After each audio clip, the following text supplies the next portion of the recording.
Welcome back. નજર કરીએ સમાચારો પર તો અમદાવાદ, વડોદરા અને ગાંધીનગરમાં વિઝા કન્સલ્ટન્સી પર દરોડા પડ્યા હતા. નકલી ડોક્યુમેન્ટ્સના આધારે લોકોને વિદેશ મોકલતા હોવાની આશંકાએ કાર્યવાહી કરવામાં આવી છે. અમદાવાદના સીજી રોડ પર સીઆઈડી ક્રાઇમ દ્વારા દરોડા પાડવામાં આવ્યા હતા. એમ્પાયર ઓવરસીઝ સર્વિસીસની ઓફિસમાં સીઆઈડી દ્વારા દરોડા પાડવામાં આવ્યા.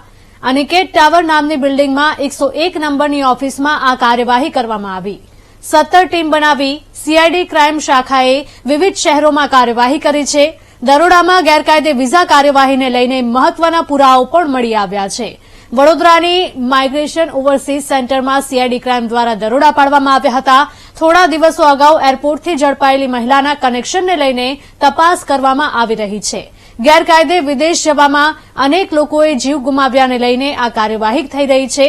ગુજરાતમાંથી મોટા પાયે ગેરકાયદે લોકોને વિદેશ મોકલાતા હોવાની માહિતી મળી છે. ગુજરાત રાજ્યમાં બહાર જતા વિદ્યાર્થીઓ અને તથા વ્યવસાયિકો માટે અલગ અલગ એજન્સીઓ કામ કરતી હોય છે અને એમાં ઘણી વખત એવું સરકારશ્રીના અને વિવિધ એજન્સીઓના ધ્યાન ઉપર આવ્યું છે કે એમાં કેટલાક ડોક્યુમેન્ટ્સ ખોટા હોઈ શકે અથવા શંકાસ્પદ હોઈ શકે.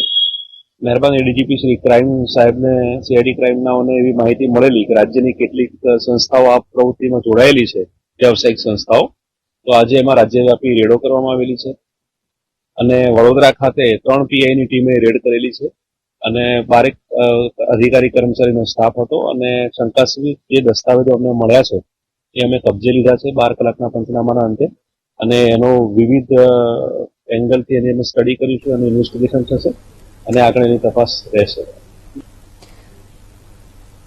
વધુ માહિતી સાથે અમારા સંવાદદાતા દર્શલ પણ જોડાઈ ગયા છે. દર્શલ, જણાવશો કે નકલી ડોક્યુમેન્ટ્સ બનાવી રહ્યા છે ફક્ત અને ફક્ત વિદેશ જવાની લાયમાં. વિદેશ જવા માટે લોકો કંઈ પણ કરવા માટે તૈયાર થઈ જતા હોય છે. વિદેશનો જે લોકોને જવાનો જે છે ઘેર લાગ્યો છે ને તેના કારણે લોકો જે પ્રકારે ગેરકાયદેસર વિઝા હોય કે ડોક્યુમેન્ટ બનાવીને જે વિદેશો જઈ રહ્યા છે આ પ્રમાણેની ફરિયાદો જે છે તે સીઆઈડી ક્રાઇમને છેલ્લા ઘણા સમયથી મળી આવી છે અને છેલ્લે તાજેતરમાં જોઈએ આપણે એરપોર્ટથી એક મહિલા પણ પકડાઈ આવી અને તેના સિવાય પણ અનેક બનાવો એવા બન્યા છે અને ફરિયાદો સીઆઈડી ક્રાઇમને મળી છે. આ ફરિયાદ અને આ બનાવોના આધારે અને ખાસ કરીને જે વિદ્યાર્થીઓ જતા હોય છે તેમના ફેક ડોક્યુમેન્ટની આશંકાને આધારે શંકાસ્પદ પુરાવોની જે માહિતી મળી છે આ તમામ બાબતોને ધ્યાને રાખીને સીઆઈડી ક્રાઇમે રાજ્યવ્યાપી દરોડા પાડ્યા. વડોદરા, અમદાવાદ અલગ અલગ જગ્યાઓ પર ટીમો બનાવીને દરોડા પાડવામાં આવ્યા. વડોદરામાં માઇગ્રેશન ઓવરસીઝ અને અમદાવાદમાં સીજી રોડ પર ઓર્ચિડ જે ઓવરસીઝ જે છે ત્યાં આ દરોડા પાડીને કાર્યવાહી કરવામાં આવી. જ્યાં કેટલાક શંકાસ્પદ પુરાવા મળી આવ્યા છે જેની તપાસ કરવામાં આવશે, પુષ્ટિ કરવામાં આવશે અને જો આ પુષ્ટિની અંદર યોગ્ય પુરાવા મળી આવશે તો આ તમામ ઓવરસીઝ સામે કાર્યવાહી જે છે તે કરવામાં આવશે.